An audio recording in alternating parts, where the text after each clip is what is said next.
দর্শক বন্ধুরা, আসসালামু আলাইকুম। আশা করি আপনারা সকলেই ভালো আছেন। আল্লাহর রহমতে আপনাদের দোয়ায় আমিও খুব ভালো আছি। গ্রামের মধ্যে অনেকেই চাচ্ছেন খুবই অল্প বাজেটে বাড়ি করবেন, কিন্তু আপনারা বুঝে উঠতে পারছেন না বাড়িটা কীভাবে করব এবং অল্প বাজেটের ভিতরে। দর্শক, আমাদের এই ভিডিওটা শুরু থেকে শেষ পর্যন্ত দেখবেন, তাহলে এই ভিডিওর মাধ্যমে আপনি বুঝতে পারবেন যে কয় শতাংশ জায়গার ভিতরে কত টাকা খরচ হবে। দর্শক, আমাদের এখানে জায়গা লেগেছে 30 ফুট বাই 32 ফুট। আমাদের এই বাড়িটার ছাদ আসবে 985 স্কোয়ার ফিট।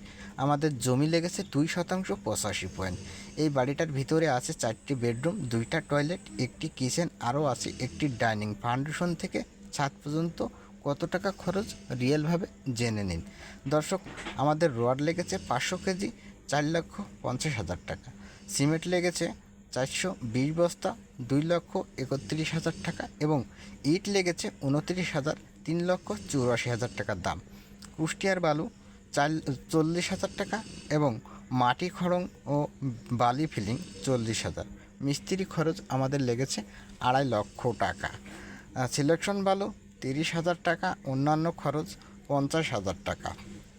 ভিড বালু ভরাট ফাউন্ডেশনে 1 লক্ষ টাকা। লিকুইড 120 লিটার 1,800 টাকা। মোট খরচ হয়েছে আমাদের 15,89,000 টাকা।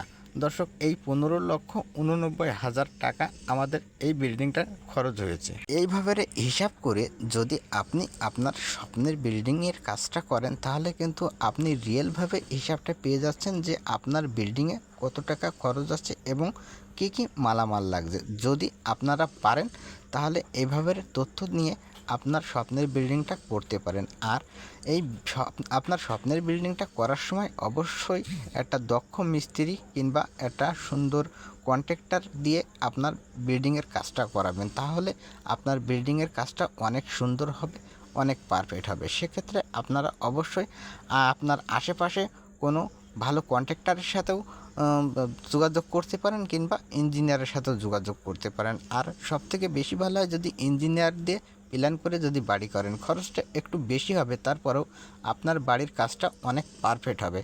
আর সব সময় একটা কথা চিন্তা করবেন, দক্ষ মিস্ত্রি দিয়ে কাজ করালে আপনার বিল্ডিংয়ের কাজটা অনেক ভালো, সুন্দর, চমৎকার হবে। আর অযোগ্য মিস্ত্রি দিয়ে কাজ করালে আপনার বিল্ডিংয়ের কাজটা অযোগ্যর মতন হবে। তাহলে আপনার স্বপ্নের বাড়ির সারা জীবনের সঞ্চয় দিয়ে একটা বাড়ি করবেন, সেক্ষেত্রে আপনারা একটা দক্ষ মিস্ত্রি দিয়ে কাজ করাবেন, একটু খরচটা বেশি হলেও। যদি আপনি আপনার স্বপ্নের বাড়ির কাজটা পারফেক্ট সুন্দরভাবে করতে চান, তাহলে ভালো দক্ষ মিস্ত্রি দিয়ে করাবেন।